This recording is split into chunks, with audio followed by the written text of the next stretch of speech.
lernen zu unterscheiden zwischen Fake-Gefühlen, die im Kopf erzeugt werden, Fake-Gefühle, die durchschaut werden müssen, weil sie im Körper gespeichert sind.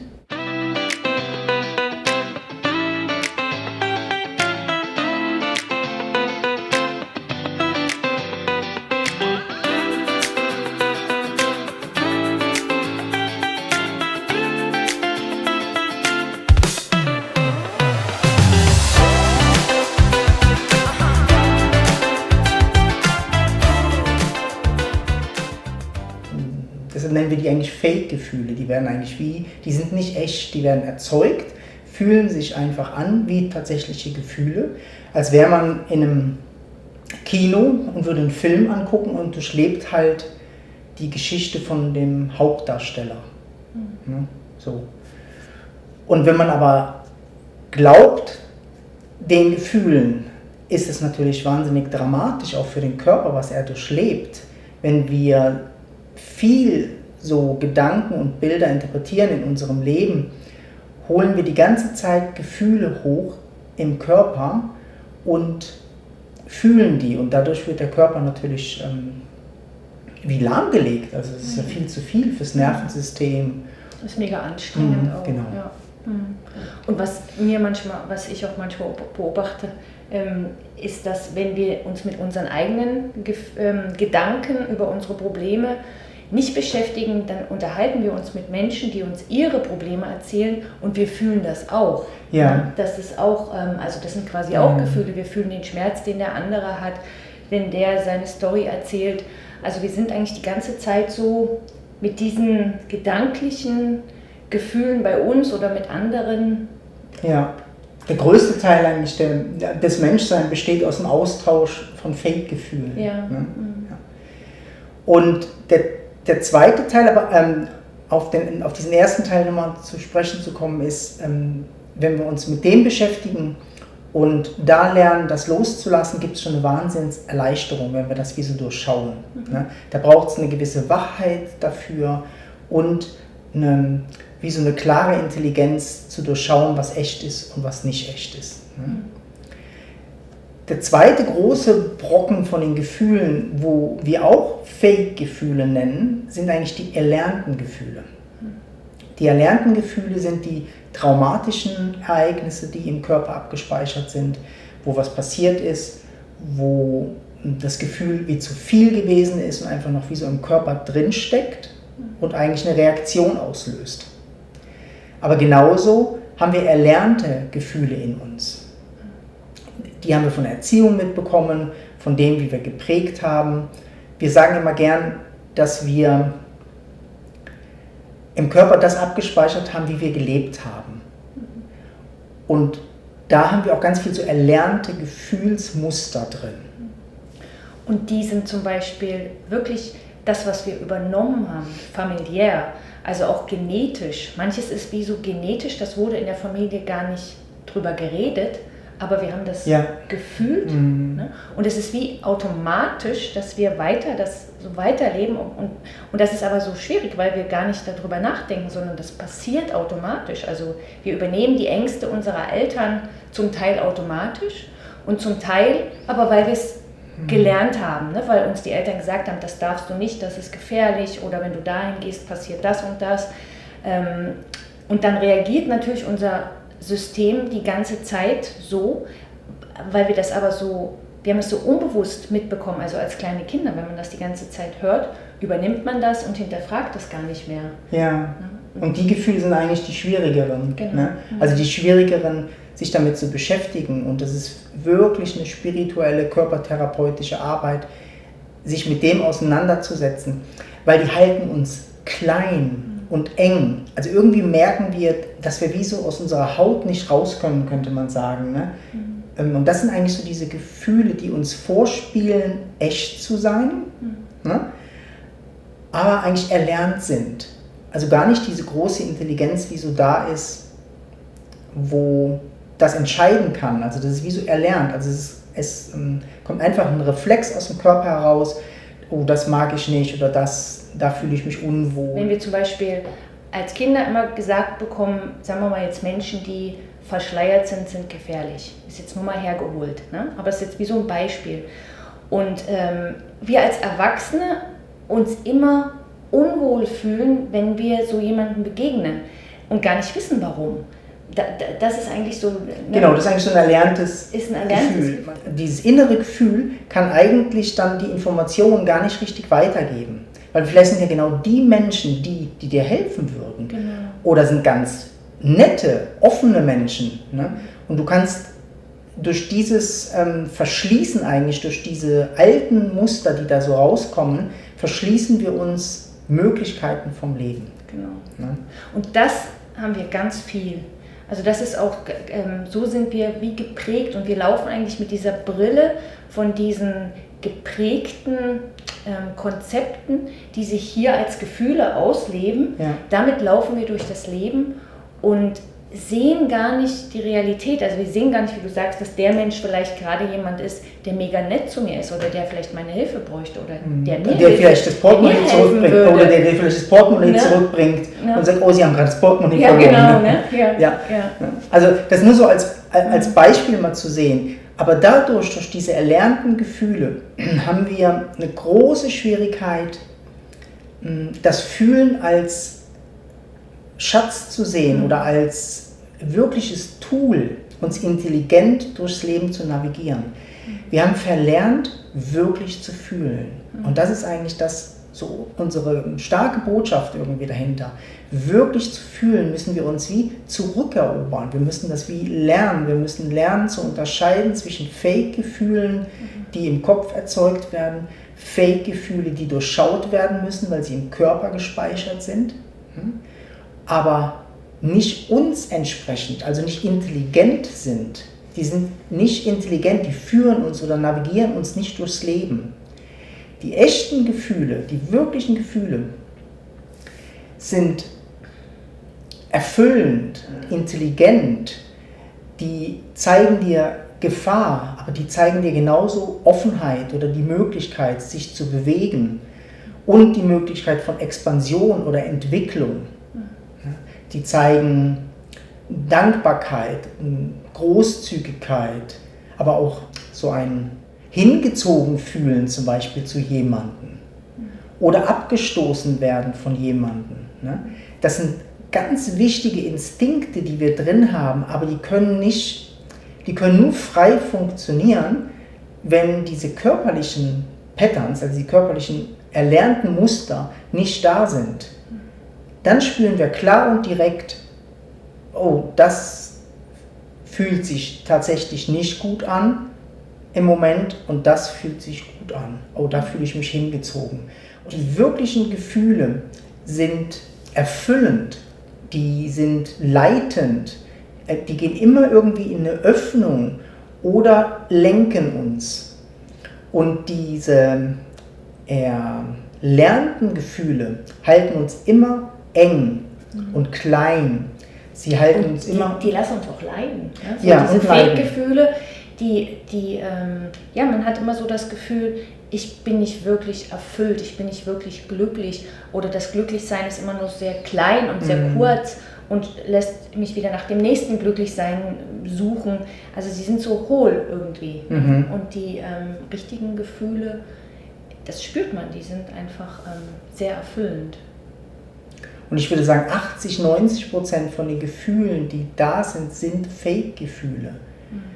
Der andere Teil wird oft gar nicht wahrgenommen, weil er bekommt gar nicht wie so Platz. Auch das Glücklichsein von den Fake-Gefühlen ist sehr, sehr kurz. Also es gibt so ein kurzes Glücklichsein und hat zudem noch Suchtcharakter. Also man wird wie süchtig nach diesem Heiß, von diesem Glücksgefühl, das erzeugt wird in der Enge.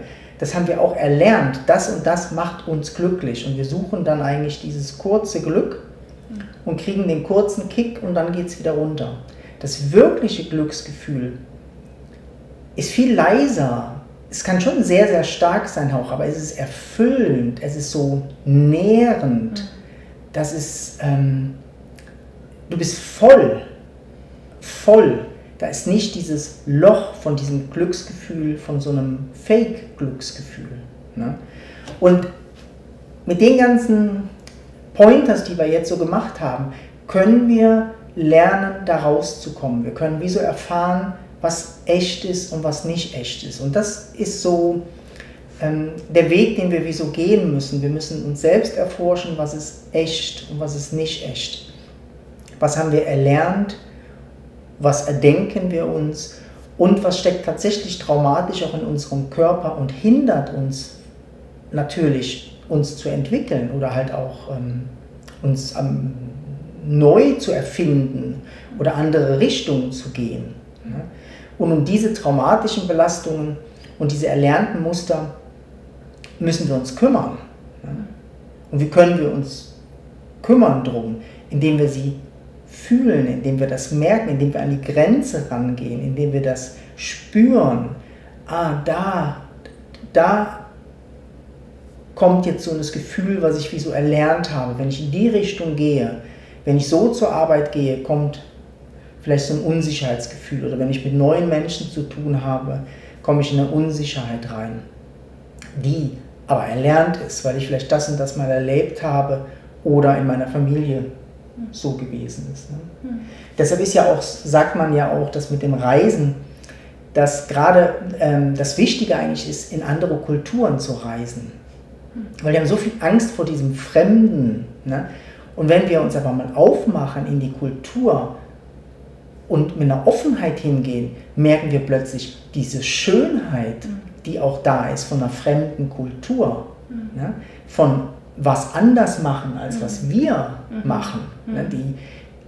Und das können wir aber nur wahrnehmen, wenn wir uns eigentlich an diese Grenze bewegen und eigentlich wie so öffnen, also wie drüber gehen. Und in dem Moment, wenn wir drüber gehen, passiert eigentlich dieses Wunder, dass diese Grenze wie so weg ist. Also wir haben wie einen Teil von unserer Prägung aufgelöst. Und das würde ich sagen, ist so diese spirituelle Arbeit, diese Grenzen eigentlich aufzulösen, ne? Zu entdecken und aufzulösen, in Partnerschaften, in Beziehungen. Ne? Diese Grenzen, die wir erlernt haben, wie ranzugehen,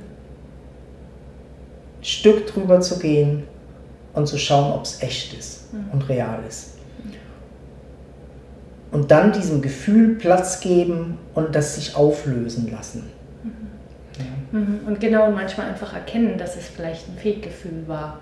Und zu gucken, was ist eigentlich echt, was ist die Realität. Und da können wir ganz viele Wunder erleben. Ja. Ne? Das ist so ein Grenzen sprengen. Ne? Also wenn wir anfangen, diese innere Grenze von unseren Fake-Gefühlen zu sprengen und in das Echte zu kommen, das was wirklich echt ist, erleben wir eine ganz andere Realität. Und wir haben diesen Zugang eigentlich verloren zum Fühlen, weil wir, oder gar nie ausgebildet, würde ich mal sagen, von der Menschheitsgeschichte her, ne? Weil das Fühlen so ein Chaos ausgelöst hat, aber nur, weil wir genetisch halt auch dieses Gefühlschaos mit rumschleppen. Ne? Und das zu durchschauen oder das wirklich zu erforschen, gibt wirkliche Gefühlsfreiheit, würde ich mal sagen. Ne? Und die Schöpfung oder die Existenz navigiert uns durchs Fühlen. Und deshalb ist das so ein wichtiger Step, das eigentlich zu lernen und sich zurückzubesinnen zu dem, was will ich eigentlich, was fühle ich eigentlich wirklich. Nicht das, was mir alle anderen erzählen, sondern was fühle ich hier. In welche Richtung möchte ich gehen oder welchen Step möchte ich machen? Und das können wir nicht, wenn wir die ganze Zeit mit diesen erlernten Gefühlen fühlen. Weil dann leitet uns das immer, dass wir in dasselbe kommen. Immer wieder. Und lässt uns eigentlich leiden. Ja, und sehr klein. Deshalb ist es mega schön, wenn du dich oder ganz viele Leute auch damit beschäftigen und wir vielleicht ein bisschen Klarheit in das Thema reinbringen können. Das ist halt ein Riesenthema, aber mega schön, wenn man da, wie gesagt, so ein Stück Freiheit reinbekommt und ein Stück sich öffnen kann. Und umso mehr kriegt man wie so die Freude dran und denkt, oh, guck mal, das ist schön, das ist erfüllend oder das fühlt sich tatsächlich gut an. Und bereichernd. Ja, wir sehen das auch immer wieder, bei den Menschen, die wir begleiten, in Retreats, in Einzelsessions, in unserer Online-Arbeit, jeder, der sich so traut, über diese Grenze von den erdachten Gefühlen, von diesen gelernten Konzepten drüber zu gehen oder merkt, er kann da raus aus diesem Gefängnis, was wie vielleicht erdacht ist oder erlernt ist, wie viel Freiheit das gibt und wie viel Schönheit entsteht. Also ja. Das Strahlen auch, ne? Ja. Also wir lieben halt auch immer das Strahlen der Menschen, Genau. die in unserem Retreat sind. Das ist was, wo wir wirklich merken, da ist eine Öffnung entstanden. Ne? Da geht es wirklich viel weiter. Ne? Und es ist so bereichernd. Also so viele sind wirklich so dankbar, dass sie das für sich entdeckt haben und da eigentlich wie so ein ganz anderes Leben leben können, als sie vorher vielleicht gelebt haben. Und das lohnt sich schon, diesen Schritt zu gehen. Deshalb haltet nicht an den erlernten Gefühlen fest oder fallt auf diese Fake-Gefühle rein, sondern erforscht wirklich selber, wenn ihr das hört, und geht wie so in diese rein, ich möchte das für mich wie selbst erforschen, was fühle ich eigentlich wirklich im Inneren. Ne? Und umso mehr nehmt die Angst ab, dass das, was bei euch drin ist, wirklich gut ist und euch navigieren will. Das, was ihr fühlt, ist gut. Also es navigiert euch durchs Leben. Deshalb ist dieser Kontakt so wichtig und so entscheidend, ne? Für den spirituellen Weg, für den normalen Alltag, für Beziehungsfragen, für alles. Für alles, ja. Für alles, ja. Ne? Also wir können uns durch alles für Entscheidungen, erfüllen. Die wir treffen. Ne? Ja. So, wie viele Menschen gibt es, denen es schwerfällt, Entscheidungen zu treffen? Ja, weil wir es nicht wirklich fühlen können und weil dieses Chaos uns fertig macht. Und wir können das aber fühlen. Wir können das. Und das ist mega schön, wenn wir das wirklich fühlen und nicht uns jemand sagt oder wir vielleicht irgendwann mal eine App brauchen, die uns sagt, was wir fühlen sollen oder machen sollen, ne? Sondern wir, ne, unsere Selbstverantwortung, wir können das erfahren. Und das ist mega schön, das zu erleben. So können wir natürlich auch nicht so navigiert werden eigentlich von außen, also politisch gesehen oder von irgendwelchen Führern oder Lehrern oder so.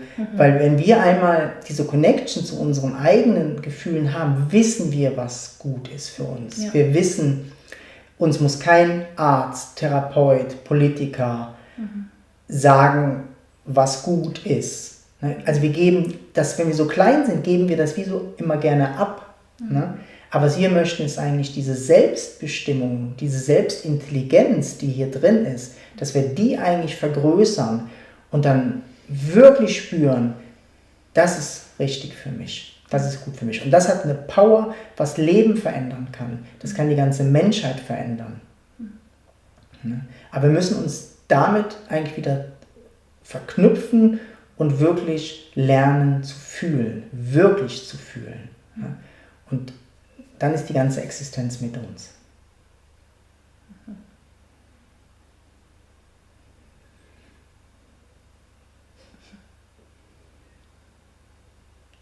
Schön. Viel Freude beim Fühlen. Ja.